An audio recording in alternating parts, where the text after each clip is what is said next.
Hello friends, स्वागत है आपका आपके अपने लीगल चैनल सोच फॉर प्रहार में। मैं हूं एडवोकेट सनी शर्मा। और दोस्तों, आज के इस वीडियो में आपको एक वर्डिक्ट बताने वाला हूं।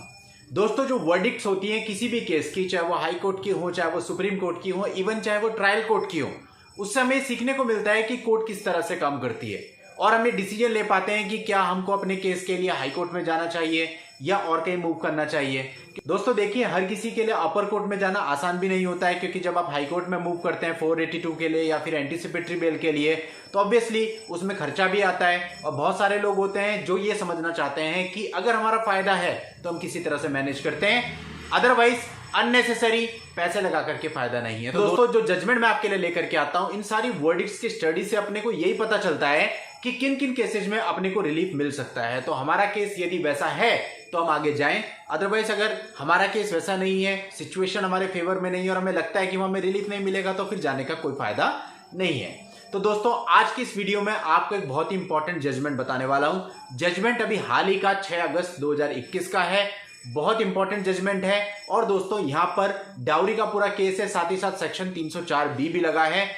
और इस पूरे केस पर किस प्रकार से कोर्ट ने निर्णय आपको बताऊंगा। जिन भी लोगों के ऊपर 498A के केस चल रहे हैं या फिर 304B जैसी संगीन धारा लगी हुई है, वो इस वीडियो को स्टार्टिंग से लेकर एंड तक जरूर देखें, आपके बहुत काम आएगा। और यदि आपने अभी तक भी इस चैनल को सब्सक्राइब नहीं किया है तो चैनल को सब्सक्राइब करके नोटिफिकेशन बेल पर जरूर क्लिक कर लें, क्योंकि इस प्रकार की वर्डिक्ट्स, इस प्रकार की लेटेस्ट लॉ की जानकारियां मैं आपके लिए लेकर के आता रहता हूं। दोस्तों देखिए, हमारी सोच पर बहुत कुछ डिपेंड करता है। जब भी हम किसी का मामला सुनते हैं तो हम एक तरफा अगर सुने तो हमें लगता है ये सही है, लेकिन जब हम दूसरी तरफ की बात सुनते हैं तब हमें लगता है कि अरे नहीं, ये सही नहीं है, ये भी सही हो सकता है। तो दोस्तों, कोर्ट को इसी तरह से दोनों ही पक्षों को देखना पड़ता है, तब जाकर के किसी डिसीजन पर पहुंचना होता है।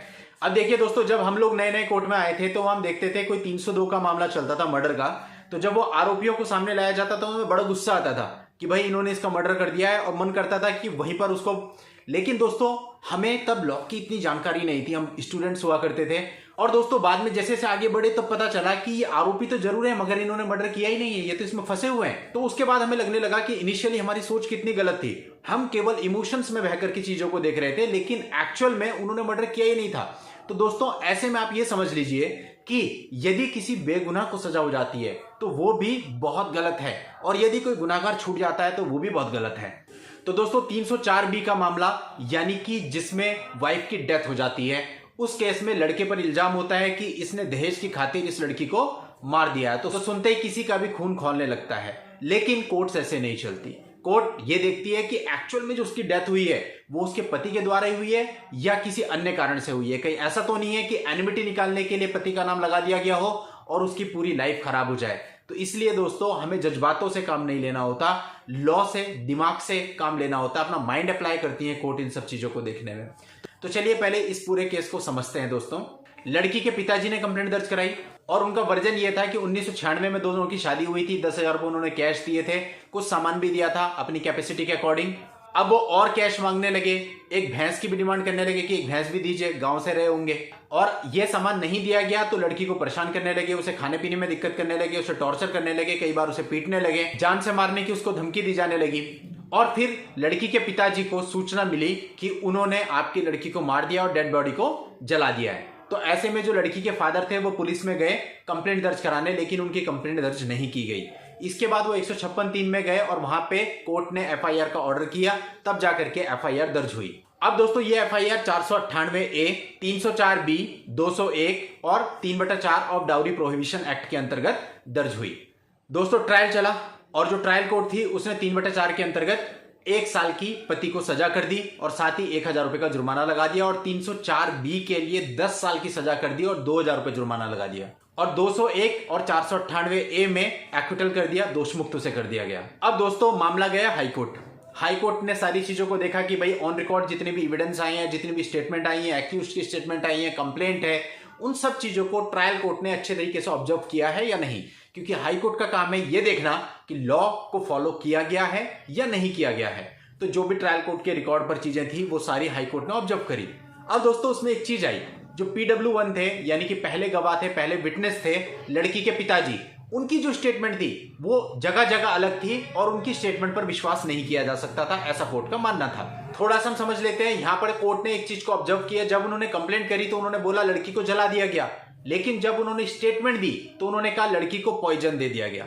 देखिए दोस्तों, सच्चाई जो होती है वो बदलती नहीं। अगर आपकी स्टेटमेंट यहां कुछ और वहां कुछ और वहां कुछ और है तो इसका सीधा सा मतलब कोर्ट ये मानती है कि आप झूठ बोल रहे हैं। इसके अलावा भी उनकी स्टेटमेंट में बहुत सारे कॉन्ट्रडिक्शन थे, जैसे कि उन्होंने लड़की के विवाह के बारे में जो जानकारी दी थी वो भी गलत निकल के आई। यानी कि उन्होंने बताया था कि विवाह को इतने साल हो गए, लेकिन एक्चुअल में उतने साल ना होकर के अलग ड्यूरेशन वो था। ये चीज भी कोर्ट की पकड़ में आई। और दोस्तों, इसके अलावा भी बहुत सारी चीजें कोर्ट के पकड़ में आई, जिससे कि पता चलता था कि जो इनकी स्टेटमेंट है इस पर विश्वास करके डिसीजन नहीं दिया जा सकता है। कोर्ट ने इस बात को क्लियरली अपने जजमेंट में कहा है। इसके अलावा भी जितने भी गवाह थे, चाहे वो प्रोसिक्यूशन की तरफ से थे चाहे वो डिफेंस की तरफ से थे, सबकी स्टेटमेंट को अच्छे तरीके से ऑब्जर्व किया हाई कोर्ट ने और ये देखा कि भाई इस प्रकार का कोई भी मामला नहीं बनता है।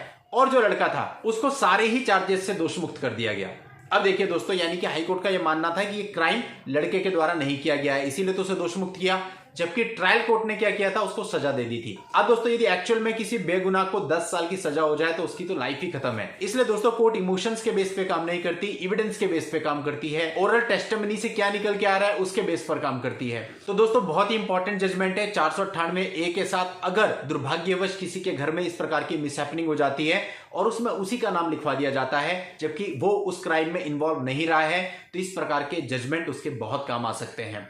आप लोगों की हेल्प के लिए जजमेंट का लिंक मैं इस वीडियो के नीचे डिस्क्रिप्शन में दे दूंगा, वहां जाकर के आप इस जजमेंट को पढ़ सकते हैं, कॉपी और डाउनलोड भी कर सकते हैं। मामले की परिस्थितियां सेम होने पर अपने वकील साहब से कांटेक्ट करके इस जजमेंट का लाभ उठा सकते हैं। नेक्स्ट वीडियो में नई लीगल जानकारी के साथ मैं आपसे फिर मिलता हूं, तब तक के लिए goodbye and thank you for watching. Take care.